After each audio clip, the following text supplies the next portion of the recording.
আলী রাদিয়াল্লাহু তাআলা আনহুকে জিজ্ঞাসা করছে, ফাতেমা জান্নাতের সর্দারনি হলো কি করে? বলছে শুনবা, বলছে শোনান শোনান। তো প্রথম বলছে ফাতেমার কোনো চাহিদা ছিল না, না পাওয়ার উপরে কোনো অভিযোগ ছিল না। তৃতীয়, আমি যদি নাও নিয়ে আসতাম, একদিনের কাহিনী শুনাইতেছি, চতুর্থ দিন ক্ষুধার্ত, সন্ধ্যা হয়ে গেছে চতুর্থ দিনের, আলী রাদিয়াল্লাহু তাআলা আনহু খালি হাত ফিরতেছে। এটা না হইলে বুঝে আসবে না। তো যখন কাছে চলে আসছে, আওয়াজ দিলে আর পর্দা নষ্ট হবে না, তো বলছে আলী, চোখে চোখ পড়ছে। বলছে চেহারা মলিন কেন? বলছে ফাতেমা কিছু জোটে নাই। বলছে আলী, ওয়াজাদনা শাকারনা লাম নাজিদ সাবারনা, পাবো তো শুকরিয়া আদায় করবো, না পাবো তো সবর করবো। দুটো অবস্থায় আল্লাহ আমাদের সাথে। আলী, তুমি কি ভুলে গেলে যাদের সাথে আল্লাহ থাকে তাদের চেহারা মলিন হওয়া শোভা পায় না? বলছে আলী, হাসো, দরজা খুলবো নইলে খুলবো না। আলী হাসা দিয়েছেন রাদিয়াল্লাহু তাআলা আনহু। ফাতেমা দরজা খুলে দিয়েছেন। তারপরেরটা বলতেছে, ফাতেমা কেমনে জান্নাতের মহিলার সর্দারনি হলো শুনবে? আমি যখন ঘরে ঢুকলাম তো দেখলাম ফাতেমা সাররাত, ফাতেমা খুশিতে নাচতেছিল। ও তাবাসসামাত, আর হাসিতে মুখটা জড়াইতেছিল, খুশিতে নাচতেছিল, আর হাসি আর হাসতে ছিল না, যেন মুখটা জড়াইতেছিল। বলে আমি ধরে রাখতে পারি না নিজেকে, আমি কাঁধে হাত দিয়া বললাম, ফাতেমা রাহিমাল্লাহু ইমরাআতান, শুধু তোর উপরে না। এই জন্য তো আমি বলি, যদি আজকেও আমাদের মা বোনরা, এই দোয়া কিন্তু কবুল। আলী রাদিয়াল্লাহু তাআলা আনহুর দোয়া কবুল হয়ে গেছে, কবুল। কেননা নিজের স্ত্রীর জন্য করতেছে। ওলামা আমার সাথে একমত হবে, কোন স্ত্রী যদি মারা গেল আর স্বামী হাত উঠায় বলল, মালিক আমি রাজি, বলতে দেরি জান্নাত আল্লাহ দিতে দেরি করেন না। আইয়ুমা ইমরাতিন মাতাত ওয়া যাওজুহা আনহা রাদিন দাখালাল জান্নাহ, সিধা জান্নাত। তো দোয়া কবুল, স্বামীর দোয়া। তো বলতেছে ফাতেমা, তোর জন্য একা না, কিয়ামত পর্যন্ত তোর মেয়েরা যারা আসবে, স্বামী ঘরে ঢোকার সময় যদি সে তোর মতো স্বাগত জানায়, সাররাত ওয়া তাবাসসামাত, তাদের জন্য আমার রহমতের দোয়া। বলছে ফাতেমা এই জন্য জান্নাতের মহিলাদের সন্তান। আপনি রাসূলুল্লাহ বলেন তাইলে 80 নেকি পাবেন, মুহাম্মদুর রাসূলুল্লাহ বলেন 120 নেকি পাবেন। কি বলবেন? মুহাম্মাদুর রাসূলুল্লাহ, তারপরে দুরূদ শরীফ পড়েন। রাগ করেন না, আমাদের দুরবস্থার কারণ এই জন্য আল্লাহর হুকুম মানি না। আফসোস তো এটি, নাইলে যে উম্মতকে কুদরতি হাতে বাছাই করলেন, তারপরে শোকে যে রাখলেন। চলেন, মনে উঠলো শুনায়া দিই, শুনায়া দিই। মুসা আলাইহিস সালাতু ওয়াস সালাম যখনই যাইতেন তো আল্লাহ এই উম্মতের আলোচনা শুনাইতেন। একদিন তৌরাত কিতাব পাওয়ার পরে তৌরাত কিতাব সরায়া দিয়া, ফাত্তারাত তৌরাত সরায়া দিয়া বলতেছে, আমাকে উম্মত বানায়া দেন। ডেলি আইলি এক উম্মতের কাহিনী, আমার উম্মতি বানান। এত যখন মর্যাদা, আল্লাহ বলে সম্ভব না, অনেক আগে চলে আসছো, উম্মত অনেক পরে আসবে। বলছে তাইলে একটু চেহারা দেখানো যায় না? আল্লাহ বলে এটাও সম্ভব না। বলছে তাইলে একটু আওয়াজই শুনে দেন। বদায় না, হ্যাঁ আছে, আওয়াজই শুনে দেন। আল্লাহ আমাদেরকে ডাক দিছিলেন, আমরা যেই জায়গায় আল্লাহ আমাদেরকে সুরক্ষিত রাখছিলেন রূহের জগতে, আমাদের নারী পুরুষ ছোট বড় আমরা ডাকে সাড়া দিছি। আমাদের ডাকের সাড়াটা ছিল লাব্বাইক আল্লাহুম্মা লাব্বাইক, লাব্বাইক ওয়া সাদাইক। আল্লাহ আমরা উপস্থিত, আপনার ডাকে সাড়া দিতে পারে আমাদের ভাগ্য খুলে গেছে। আল্লাহ জিজ্ঞেস করছে, মুসা কিরকম শুনলাম? মা স্বামী তো আহসানা মিনহু, এত সুন্দর আওয়াজ আমি জীবনে শুনলাম। আবার এত সুন্দরভাবে সাড়া হইতে পারে, ডাকের সাড়া এত সুন্দরভাবে, এটা আমার কোনোদিন জানাই ছিল না।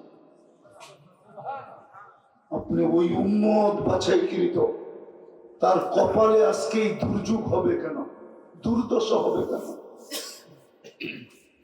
তো প্রথম তো কুদরতি হাত দিয়ে বাছাইকৃত করে উম্মতে মুহাম্মদী বানাইছে, নির্বাচিত করে মুসলমানের ঘরে অস্তিত্ব দিয়েছেন। তৃতীয় নির্বাচিত করে আপনাকে মানুষ রূপে শ্রেষ্ঠত্বের মুকুট মাথায় দিয়ে অস্তিত্ব দিয়েছেন। তিনবার আপনি নির্বাচিত। মানুষ যদি দলের পক্ষ থেকে নির্বাচিত হইয়া হায় কৌরবের মালা ফুল ছড়াইতে পারে, আপনি কেন পারেন না? বুঝান আমাকে। 3 বার নির্বাচিত, তারপরে এই দুরবস্থা কেন? দুরবস্থা শুধু আর শুধু আল্লাহকে না মানার কারণে। যদি মানত তাহলে আমার সমাজের যুবকরা নেটে দেখে চুল কাটত না। আমি ওদের পায়ে হাত রাখি, ওরা নেটে দেখে চুল কাটে, সারা রাত্র ডিজাইন দেখতে থাকে। এক সময় যখন মাথা উড়ে যায় তো একটা ডিজাইন পছন্দ হয়, ওটাকে স্ক্রিনশট দেয়, তারপরে সেলুনে নিয়ে যায়। সেলুনওয়ালা ডিজাইন দেখাই দাম বলে না, পানি খায়, একটা ঢোক গিলে তারপরে বলে 700 টাকা। আর যুবক কি বলে? টাকার প্রশ্ন না, ডিজাইন হওয়া যায়। জিজ্ঞাসা করে ঈদের রাত্রে 1000 টাকা দিয়া কাটে, 1000 টাকা দিয়া 4 ঘন্টা সিরিয়ালে বসে থাকে। জিজ্ঞেস করে আমি ওদের পায়ে হাত রাখি, রাত না হয়। জিজ্ঞেস করে এদেরকে, যদি আল্লাহকে মানত তো 50 টাকা দিয়ে চুল কাটতো। 500 টাকার চুল কাটা হলে 450 টাকার মিষ্টি কিনত, বন্ধুদেরকে ডাইকা খাওয়াইতো। বন্ধুরা যদি বলতো চুল কাটার উপরে মিষ্টি, কেন খাওয়াবো না? প্রত্যেক চুলের বদলায় সওয়াব পাইছি, কেননা আল্লাহর হুকুম মতো চুল কাটছি। দ্বিতীয়, কিয়ামতের দিন যখন আল্লাহর সাথে দেখা হবে, বা নবীর আদর্শ মতো কাটছি, নবীজির সাথে দেখা হবে, হাত পাতবো। যদি জিগায় হাত পাতিস কেন, তো জোর গলায় বলবো আপনাদের 2 জনের আদর্শ মতে চুল কাটছি, মিষ্টি তো খাওয়ায় আসছি বটে, আজকে কি দিবেন দেন না। আমি তো মা বোনদেরকে নিয়েও কাঁদি যে আজ পর্যন্ত তো বাংলাদেশে কোনো মা বোন পেলাম না। হুজুররা তো রাগ হয়ে যাবে, এমনকি হুজুরদের স্ত্রী পর্যন্ত পেলাম না যে আমাকে চিঠি লেখা জানাবে যে বাসর রাতে আমার শ্বাসটা ফাতেমার মতো ছিল। সবাই তো বান্ধবীর চয়েস মতো সাজে, বান্ধবীদের চয়েস মতো, পাড়া প্রতিবেশীদের চয়েস মতো, অথবা পার্লারে যায় ডিজাইন চয়েস করে ওইভাবে সাজা আসে। কিন্তু যদি ফাতেমার সাজে স্বাস্থ্য, কাল কিয়ামতের দিন যখন ফাতেমার হাতে আল্লাহ ঝান্ডা দিবে আর বলবে ফাতেমা মেয়েদেরকে জমা কর, তোর মেয়েদেরকে জমা কর, জমা শেষ হইলে তারপরে জান্নাতের দিকে ঝান্ডা নিয়ে চল। এই কাপাসিয়ার মেয়েও তো দাঁড়াইতে পারতো পাশে। ফাতেমা যদি জিজ্ঞাসা করতো তুই কে, বলতো আমার কাছে কিছু নাই তো বটে, কিন্তু আমি কাপাসিয়ার মেয়ে, আমার বাসর রাতের শ্বাসটা আপনার মতো ছিল, বিদায় পাশে দাঁড়াইলাম, যদি মেহেরবানি করে সাথে নিয়ে যান। আমার কথা উড়াইয়া দিয়েন না, আমি ব্যথার থেকে বলতেছি, ভিতরে এক ব্যথা। কেননা ফিলিস্তিন আপনারা দেখেন নাই, আমি 14 বছর আগে দেখা আসছি। বিদায় আমার চোখ বিয়োগ মিলে না। আমি তো ভাবতেই পারি না ফিলিস্তিনের যুদ্ধ, ভাবলেই ভিতরের চোখ বিয়োগ মিলে না। আমার ব্যথা শুধু আমি জানি আর আল্লাহ জানে। আমি প্রমাণ দিতেছি যে ওইখানে বোম ফাটে তো ফাটে কি করে, যেখানে ইব্রাহিম খলিল ঘুমাইতেছে। বলো হুজুর আমাকে, ইব্রাহিম খলিল তো ফিলিস্তিনে, ও দিয়ে খলিল তো আমি চোখে দেখে আসছি। ওই দৃশ্য তো আমার সামনে, এখনো সামনে। আমার তো যোগ বিয়োগ মিলে না যে ফিলিস্তিনে বোম ফাটে তো ফাটে কি করে, খলিল তো ঘুমানো।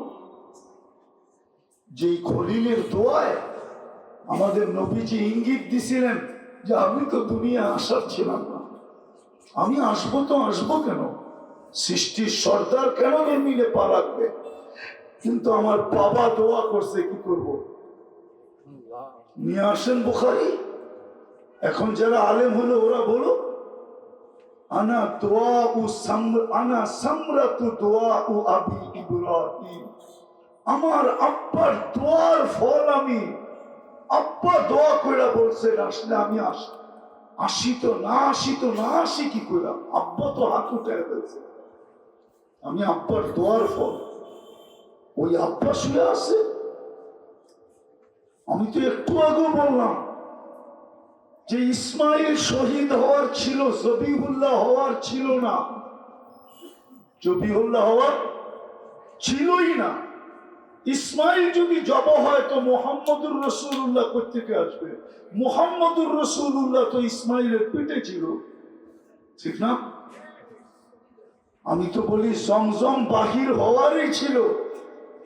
জমজম যদি বাহির না হইতো তাহলে ইসমাইল বাঁচত কি কইরা, আর জবিহুল্লাহ হইতো কি কইরা, আর মোহাম্মদুর রসুল্লাহ তার পেটের থেকে আসতো কি কইরা? আমার তো চোখ বিয়োগ মেলে না। যেখানে ইব্রাহিম আলাইহিস সালাম শোয়া ওইখানে বোম ফাটে কি করে, মিসাইল পড়ে কি করে, আবাবিলকে হুকুম দেয় না কেন, ফেরেশতা আয়েশা ওইটা ধইরা ঘুরায় দেয় না কেন? শুধু ইব্রাহিম আলাইহিস সালাম তো না, ও দিয়ে মুসা তো আমি দেখে আসছি। মুসা আলাইহিস সালাম তো আরেক দিকে ঘুমানো, একটু দূরত্ব আছে। মুসা আলাইহিস সালাম যেখানে ঘুমানো, 70 জন নবীর চিহ্নিত কবর আছে ফিলিস্তিনে, 70 জন। দেখা বলতেছি, দেখা, কিতাব পড়া না। বললাম না 14 বছর আগে গিয়ে আসছি আমি। ইসলামের প্রথম কেবলা যেখানে 1.25 লক্ষ নবীদের সম্মেলন হয়। আল্লাহ 2টা সম্মেলন করছেন, একটা আরশের নিচে নবীদেরকে নিয়ে, দ্বিতীয় একটা সম্মেলন করছেন বাইতুল মুকাদ্দাসে, যেই দিন বন্ধুকে নিজের কাছে ডাকছিলেন, মেরাজে আরশে ডাকছিলেন। ওই দিন 1.25 লক্ষ নবীদের জমা বাইতুল মুকাদ্দাসে, 1.25 লক্ষ নবী পাড়াইছে। যেই জমিনে সব বাদই দিলাম মুহাম্মদুর রাসূলুল্লাহ যেখানে ইমামতি করার ওই জমিন। আপনি তো আপনার নবীকে চিনেনই না, চিনেন না কোন নবী। যদি চিনতেন তাহলে আমাদের যুবকরা নেটে দেখা চুল কাটতো না, মা বোনরা নেটে দেখা সাজগোজ করতো না, মুসলমানের এই দুরবস্থাও হতো না। আজকে আমাদের যে অবস্থা, তাইলে মুহাম্মদুর রাসূলুল্লাহর আদর্শ আমাদের কাছে ঘৃণিত হতো না। আজকে বিজাতিকে নিয়ে আমি কাঁদবো কি? আমি তো স্বজাতিকে নিয়ে কায়দা শেষ করতে পারতেছি না।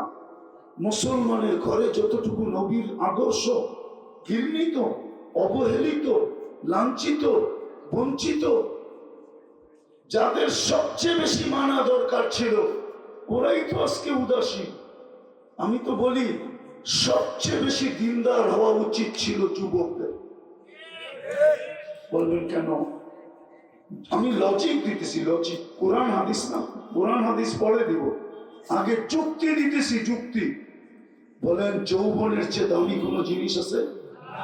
হ্যাঁ, কোনো সম্পদ, কোনো ধন, কোনো সোনা, কোনো রূপা, কোনো হীরা। অমূল্য রত্ন হলো যুবকের যৌবন। এটা কলিকাতা হারবালে পাওয়া যায় না যুবক, মডার্ন হারবালেও পাওয়া যায় না, চাইনিজ হারবালেও পাওয়া যায় না, টপ ক্লাসের হারবাল দুনিয়াতে আমেরিকান হারবালেও পাওয়া যায় না। আমি গুড়া বলতেছি পাওয়া যায় না কোথাও। ওই রত্ন যেই যুবককে দিল, উচিত তো ছিল যুবক সবসময় আল্লাহর কুদরতি পায়ে পড়া থাকবে আর বলবে, মালিক তুই আমাকে এত বড় দামি জিনিস দিছিস যেটা নিয়ে আমি গৌরবও করতে পারি। যুবক গৌরব করে কি নিয়া? যৌবন নিয়ে। যুবকের বাহাদুরের উৎস কি? যৌবন। দেখেন না, একা হাঁটলে একরকম, বন্ধুদেরকে নিয়ে হাঁটলে আরেক রকম, বাইকে উঠলে আরেক রকম, আর পিছে কেউ বসা থাকলে তো ফুল চার্জ। ঠিক না? মনে হয় বোঝে না, কাপাসিয়ার মানুষ বোঝে না, ঠিক না? বোঝেন? হ্যাঁ, আমি তো মাঝে মাঝে দেখি আর হাসি যে যুবক করে কি হয়। ও যদি জানতো ওর কাছে এই দামি জিনিস কে দিছে, মানবতা তো এটাই বলে ইহসান। আল্লাহ উচিত ছিল আল্লাহর পায়ে পড়ে থাকা, উচিত ছিল মা বোনদের সবচেয়ে বেশি দিনদার হওয়া। কেননা জান্নাত আল্লাহ আঁচলে বেঁধে দিছে। আঁচলে, আঁচল চিনেন? এখন তো শাড়ি পরে না, কোত্থেকে আঁচল চিনবেন? চিনেন আঁচল? জান্নাত তো আঁচলে বাঁধা। যেরকম ঘরের চাবি আগে দেখতাম মা বোনদের আঁচলে বেঁধে রাখতো, ঠিক না? জান্নাতও কিন্তু আঁচলে বাঁধা। একজন পুরুষ জান্নাতের সব দরজা দিয়ে যাওয়ার অধিকার রাখে, একজন পুরুষ, দ্বিতীয় কেউ নেই। ইনি আবু বকর সিদ্দিক রাদিয়াল্লাহু তাআলা। কিন্তু কাপাসিয়ার প্রত্যেক মা বোন অধিকার রাখে, ইচ্ছা করলে জান্নাতের 8 দরজার যে কোনো দরজা, 8 দরজা তাকে ডাকবে। সে তাকাইতে তাকাইতে যে দরজা পছন্দ হবে ওটা দিয়ে ঢুকবে। সে ঢুকতে দেরি ওই দরজা গৌরবে চিৎকার দিতে দেরি করবে না যে দেখ আমি লটারি জিতা গেছি। 7 দরজার উপরে সে চিৎকার দিবে। কিন্তু মা বোনদের তো এই দুরবস্থা হতো না। কয়জন মা বোন পর্দা করে বলেন? কয়জন? আরে বলেন না কেন? কয়জন পর্দা করে? জান্নাত তো আঁচলে ছিল। যাদেরকে এত বড় মর্যাদা দিয়েছেন আল্লাহ, ওনাদের সবসময় আল্লাহর দিনদার হওয়া উচিত ছিল। আমি তো বলি আমার সমাজের শিক্ষিত লোকগুলাকে সবচেয়ে বেশি দিনদার হওয়া উচিত ছিল। মার পেটের থেকে তো আসছিল অজ্ঞ। আল্লাহ তো বলেন, আমা কুনতা জাহিলা, তুই কি অজ্ঞ ছিলি না? ফামান আল্লামা, বললাম তোকে কে শিক্ষা দিল? কিন্তু আমি তো সমাজের দিকে তাকাইলে দেখি শিক্ষিত মানুষগুলো সবচেয়ে বেশি আল্লাহর থেকে দূরে। যদি প্রবাদ বাকিতেছি না, এটাই এক হাদিসে আল্লাহ বলছিলেন, কামিন সিরাজিন আতফাহুল হাওয়া, কত বাতাসের ঝুঁকই তো বাতিকে নিভায়া দিল। প্রত্যেক সম্প্রদায়ের লোকেরা শেষ হয়ে গেছে, ধ্বংস হয়ে গেছে। কামিন আবিদিন আফসাদাহুল উজব, কামিন আলিমিন আফসাদাহুল ইলম, কামিন কানিকিন আফসাদাহুল গিনা, কামিন ফকিরিন আফসাদাহুল ফকর, কামিন উমারা আফসাদাহুল জওর। ধ্বংস হয়ে গেছে সব। নারী বলেন, পুরুষ বলেন, ছোট বলেন, বড় বলেন, আল্লাহ বলে সব ধ্বংসপ্রাপ্ত। তাহলে আল্লাহ দুনিয়াটা টিকে রাখছেন কেন? আল্লাহ বলতেছে লাউলা শাবাবাতুশ শাব। কিছু যুবক আছে এখনো যারা লজ্জাপতির মতো আমার ভয়ে নিজেকে গুটায় নিছে। ওরা যদি না থাকতো, মাশাইকা রুক্কা, কিছু বয়স্ক লোক আছে গুনাহ তো করে না, সারাদিন চোখের পানি জড়ায় আর বলে কালকে এই চেহারাটা কেমনে দেখাবো, আল্লাহ তোমাকে এই চেহারাটা কেমনে দেখাবো, কিন্তু গুনাহ করে না, সারাদিন চোখের পানি ঝরায়। ওই বৃদ্ধ লোকগুলা যদি না থাকতো, ও আতফালা রুদ্দা, দুধের শিশুগুলা যদি না থাকতো, ও আনআমা রুদ্দা, চতুষ্পদ প্রাণীগুলা যদি না থাকতো, লাজালতু সামা হাদিদা, তাহলে আমি আকাশকে লোহার বানায় দিতাম, ওয়াল আরদা সাফসাফা, জমিনকে তামার, ওমা আনজালতু মিনাস সামাই কাতরা, আকাশ থেকে একটা বৃষ্টির ফোঁটা না, ওমা আমবাততু মিনাল আরদি হাব্বা, জমিন থেকে একটা শস্যের দানা না, বাল আনজালতু আলাইহিমুল আযাবা সাব্বা, একের পর এক আযাব দিয়ে ধ্বংস করে দিতাম, কিন্তু পারি না এই চাই সম্প্রদায়ের জন্য। এই জন্যই তো আল্লাহ জায়গায় বলেন যে যা পাইছে ওটা পাই হারায় গেছে, পাই কিসে, আরে বলেন না, হারায় গেছে, আল্লাহকে ভুলে গেছে। এই জন্যই তো আল্লাহ ডাকে ইলাইন কই চললি হাল ওয়াজাদতা আজওয়াদা মিন্নি, আমার চেয়ে বড় দাতার সন্ধান কি তোর কাছে আছে? একটু ধ্যান দিয়া আছে। আমা আতাই তো কাইনানে তানদুরু বিহা, আমি কি দৃষ্টি দেই নাই তোকে যেটা দিয়ে দেখিস? আমা আতাই তো কাউদুনানে তাসমাউ বিহা, আমি কি শ্রবণ শক্তি দিই নাই যেটা দিয়ে তুই শুনিস? আমা আতাই তো কালিসানান তানতিকু বি, আমি কি বাক শক্তি দেই নাই যেটা দিয়ে তুই বলিস? আমা আতাই তো কাকলান তুমাইয়িজু বি, আমি কি তোকে ব্রেন দেই নাই যেটা দিয়ে তুই ভালো মন্দ বুঝিস? আমা আতাই তো কালবান তাতাফাক্কারু বি, আমি কি দিল দেই নাই যেটা দিয়ে তুই চিন্তা করিস? আমা আতাই তো কাইয়াদানি তাফতিশু বিহা, আমি কি দুটো হাত দেই নাই যেটা দিয়ে তুই কর্ম করিস? আমা আতাই তো কারিজলানে তামশি বিহা, দুটা পাও কি দেই নাই যেটা দিয়ে তুই চলিস? আমা কুনতা সাগীরা, তুই কি ছোট ছিলি না? বল না, ফামান কাব্বারা, তোকে বড় কে করলো? আমা কুনতা দাঈফা, তুই কি দুর্বল ছিলি না? বল না, যুবক তোকে সুঠামত কে দিল? আমা কুনতা জাহিলা, তুই কি অজ্ঞ ছিলি না? বল না, তোকে শিক্ষা কে দিল? আমা কুনতা মিসকিনা, তুই কি নিঃস্ব ছিলি না? ফামান আগনাকা, বল তোকে স্বয়ং সম্পূর্ণ কে করলো? হাল ওয়াজাদতা আজওয়াদা মিন্নি, আমার চেয়ে বড় দাতা কেউ আছে বল? শেষ জায়গায় চলে আসছে, আসেন আসেন আসেন, দুর্দশার থেকে যদি বাহির হতে চাই তাহলে সুযোগ এখনো হাতের নাগালে আছে, কণ্ঠনালীতে রূহ আসার পূর্ব মুহূর্ত পর্যন্ত আছে। আসেন আজকে এই মাদ্রাসার মজলিস থেকে সর্বপ্রথম তওবা করি। করবেন? কে কে করবেন দেখি? পাক্কা? দুই হাত উঠে বলেন কে করবেন? পাক্কা? তাহলে আল্লাহকে বলে দেন আল্লাহ অতীত থেকে তওবা করো। মা বোনদেরকে বলতেছি হাত উঠে বলেন আল্লাহ প্রথম আকাশে। হ্যাঁ হ্যাঁ বলেন আল্লাহ অতীত থেকে তওবা করলাম, আপনি আমাদের তওবা কবুল করেন, আমাদের গুনাহ মাফ করে দেন।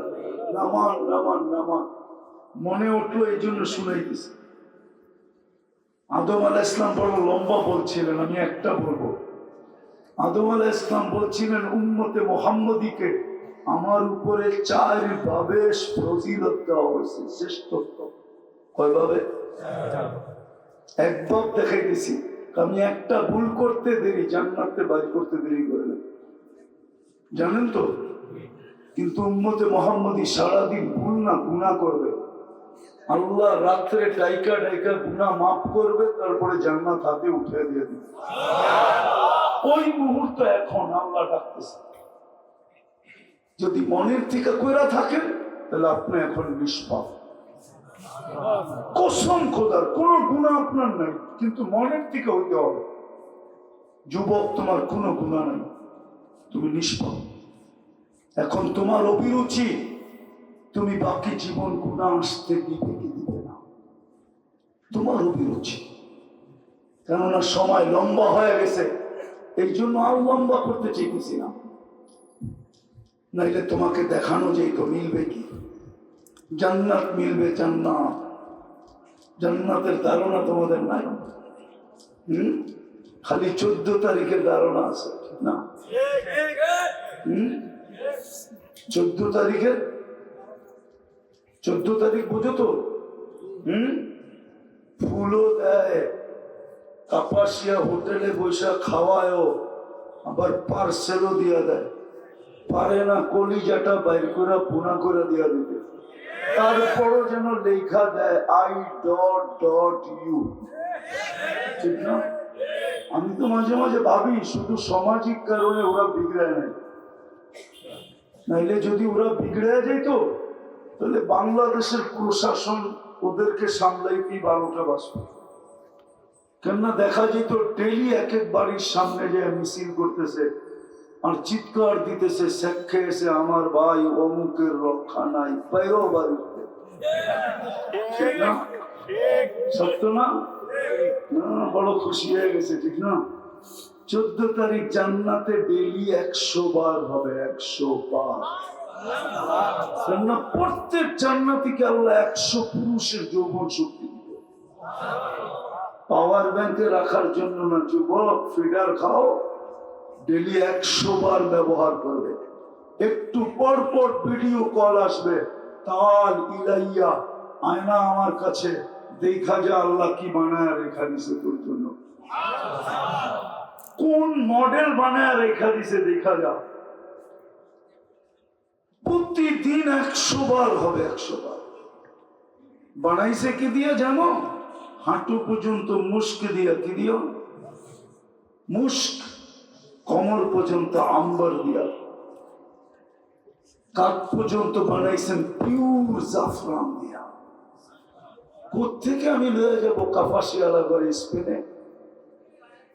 আমি দেখেই তো কুল পাই না, আপনি করে কোত্থেকে লয়ে যাবো? জাফরানের বাগানে ছেড়া দিলে তারপরে বোঝা যাবে এতটুক জাফরান দিয়া বানাবে তো শরীরটা কেমন হবে, চেহারাটা বানাবে হোয়াইট কাপড় দিয়া। ও যুবক, কালকে সকালে কাপাসিয়া বাজার থেকে 10 টাকার হোয়াইট কাপড় কিনো, হোয়াইট কাপড়। সাদা একটা পেপার নিও, ওটার ভিতরে পুরাটা ছড়াইয়া দিয়া সূর্যের আলোতে রাইখা দূরের থেকে একটু দেখো যে কত, যত দানা তত প্রকারের কালার মারবে, কালার। তোমার চোখ বন্ধ হয়ে আসবে এটার কালারে, তার উপরে বুঝবা ওই চেহারাটা কিরকম। 120 ফিট লম্বা, চুলটিও 120 ফিট লম্বা, 3 কিলোমিটারের ঘেরের লেহেঙ্গা পরা থাকবে, তোমার মুখের উপর দিয়ে খালি এরকম ঘুরাবে, এরকম ঘুরাবে, যেখানে তাকাবে ওইখানে তোমার চেহারা দেখা যাবে। বুকের ভিতরে ডিজিটাল মিটার লাগানো থাকবে।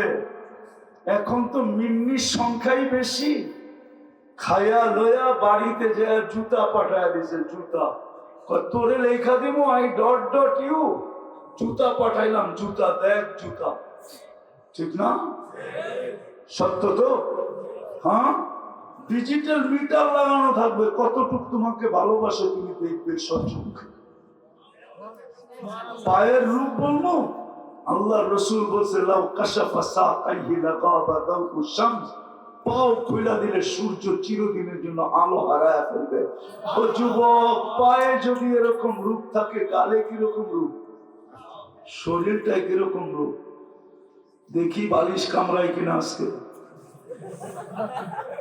আল্লাহ রসুল থুতুর বর্ণনা দিছে, লাউ বাসাগা সাবআতি আবহুর লাসারা আদবা, 7 সমুদ্রে থুতু দিলে পানিগুলা মধুর মতো মিষ্টি হবে, 4টা গ্রামে সারা দুনিয়া মোহিত হবে। বলো যুবক, ওই ঠোঁটে ঠোঁট লাগলে কেমন মজা হবে? মনে হয় লাগাইবো না, বুজুর্গ হয়ে যাবো, ঠিক না? এখন তো দেখি মাঝে মাঝে এদিক দিয়ে যাইতে 2 বন্ধু 3 বন্ধু মিলা দেখতেছে, আর একজন আরেকজনের খোঁচা দিছে, দেখছোস?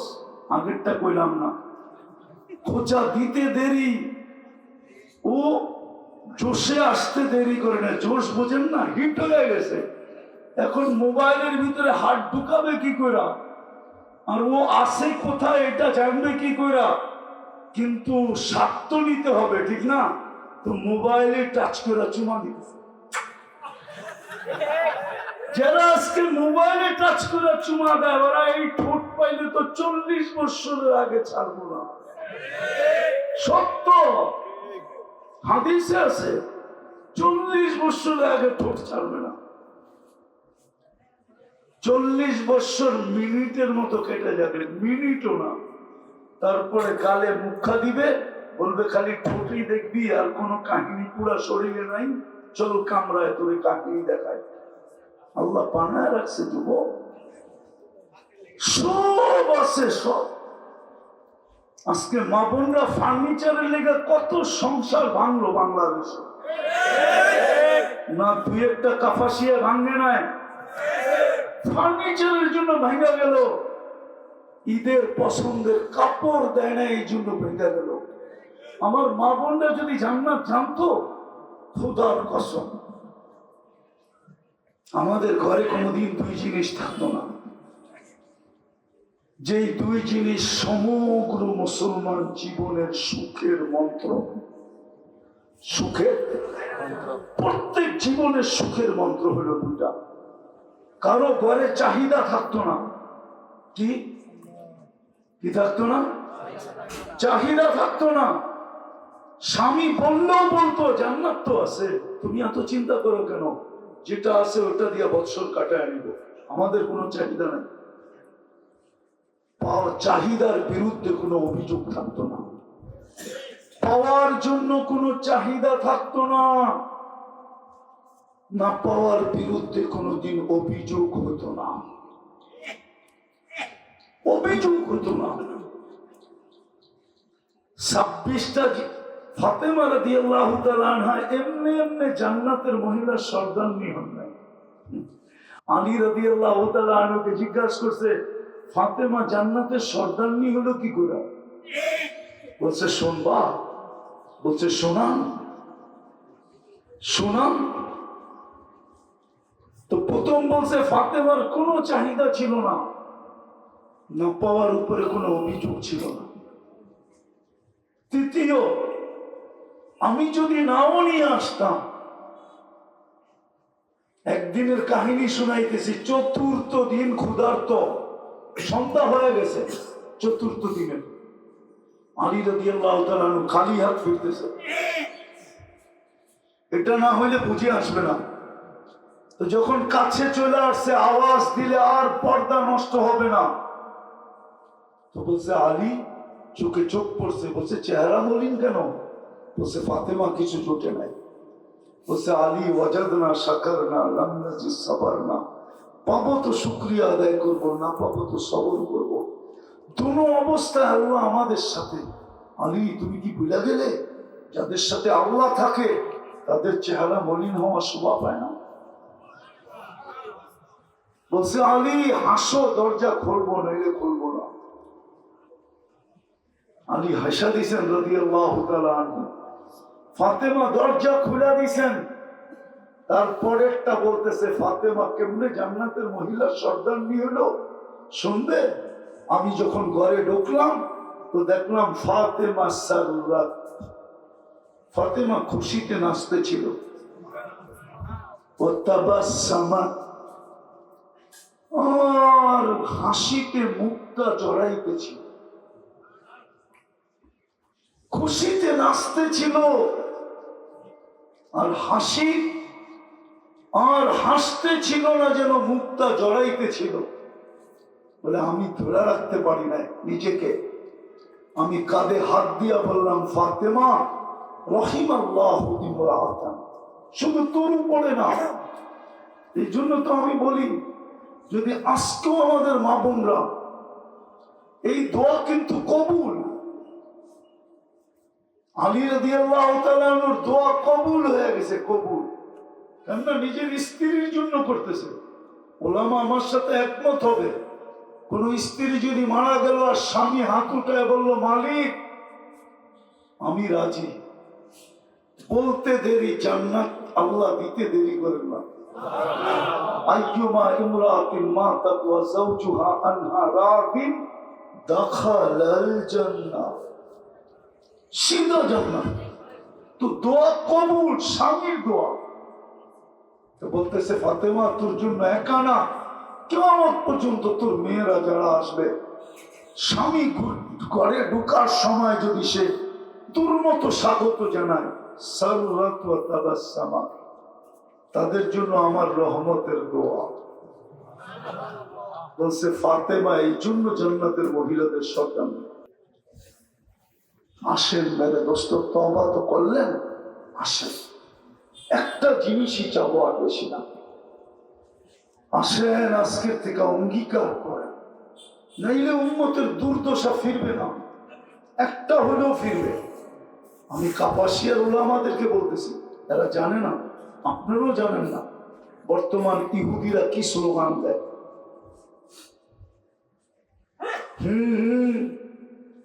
বর্তমান ইহুদিরা স্লোগান দেয় হিব্রু ভাষায়, দাম্মিরুল মুসলিমিনা কাইফা তুরিদুনা আন তুদাম্মিরুহা, মুসলমানকে মাটির সাথে মিশানের এখনই মুখ্যম সময়।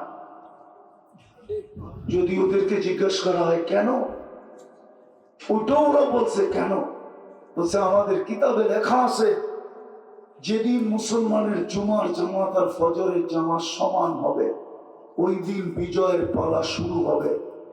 এখন জুমার তুলনায় মুসলমানদের ফজরে কোনো মুসল্লি হয়ই না, বিদায় এখনই মুখ্যম সময় মুসলমানদেরকে মাটির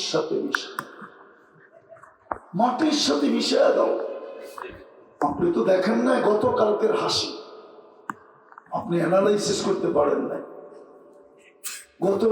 গতকালকে ইসরায়েলের প্রধানমন্ত্রী গাজায় আসছিল, ও যে হেলিকপ্টার থেকে নাইমা যে একটা হাসি দিছে, ওর হাসি অ্যানালাইসিস করতে পারেন না কি হাসি দিছে।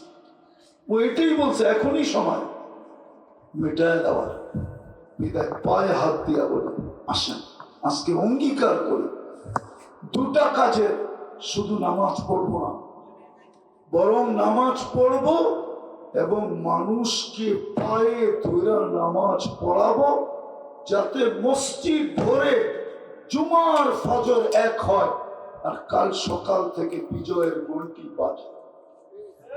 পারবেন? পারবেন? পারবেন? আল্লাহ কবুল করুক। নাইলে কিন্তু আগাছা হিসাবে দুনিয়াতে থাকতে হবে। যেটা একটা দেখাইলাম আরেকটা দেখায় শেষ করতেছি। যদি মুসলমান আগাছা না হইতো তাহলে আমাকে কাপাসিয়ার শিক্ষিত সমাজ বলুক, সারা দুনিয়াতে যে প্রাণীবাদী সংস্থা আছে, প্রাণীবাদী যারা প্রাণী নিয়ে কাজ করে, ওরা আজ পর্যন্ত ছোট একটা প্রতিবাদ দিছে কিনা বলুক আমাকে শিক্ষিত সমাজ। আজ পর্যন্ত শুধু বাংলাদেশে ওদের যে অফিস আছে, বাংলাদেশের কোন পত্রিকায় দিছে কিনা, আমেরিকায় দিছে কিনা, কানাডায় দিছে কিনা, অস্ট্রেলিয়ায় দিছে কিনা? কেন ওরা মুসলমানকে প্রাণী মনে করে না, আগাছা মনে করে। আগাছা, আপনি আগাছা হয়ে থাকবেন, থাকুক না আপনার কাছে সবকিছু। আর সবচেয়ে বড় কথা, আল্লাহ ডাকলো আর আসলো না। কয়বার ডাকে? কয়বার? কোন আল্লাহ? একটু আগেই তো শুনাইলাম 99 পদের মালিক আল্লাহ, যারটা আপনি আর আমি 24 ঘন্টা বুক করি, 24 ঘন্টা বুক করি। এই জন্য কিতাব ঘাটলে দেখা যায় নামাজের চেয়ে বড় গুনাহ কিছু নামাজ ছাড়ার চেয়ে, নামাজ ছাড়ার চেয়ে এত বড় কপাল পোড়া আর কেউ নাই যে নামাজ ছাড়ে। হতবাগা কেউ নাই, নিমক হারাম কেউ নাই, অকৃতজ্ঞ কেউ নাই। এই জন্য আজকে থেকে নামাজ ছাড়বো পাক্কা। সর্বশেষ একটা কথা বলতেছি আপনাদেরকে, ফিলিস্তিনের জন্য আমরা ব্যথিত, তাই না? সত্য তো না? আপনারা ব্যথিত না? ব্যথিত, কিন্তু প্রমাণ কি? ফিলিস্তিন তো বহু দূরে। আপনি শুধু চিৎকারই প্রমাণ, সম্মেলনই প্রমাণ। হুকুম তো ছিল 2 রাকাত সালাতুল হাজত পড়ে আল্লাহকে বলো, কিন্তু কেউ তো পড়ে না।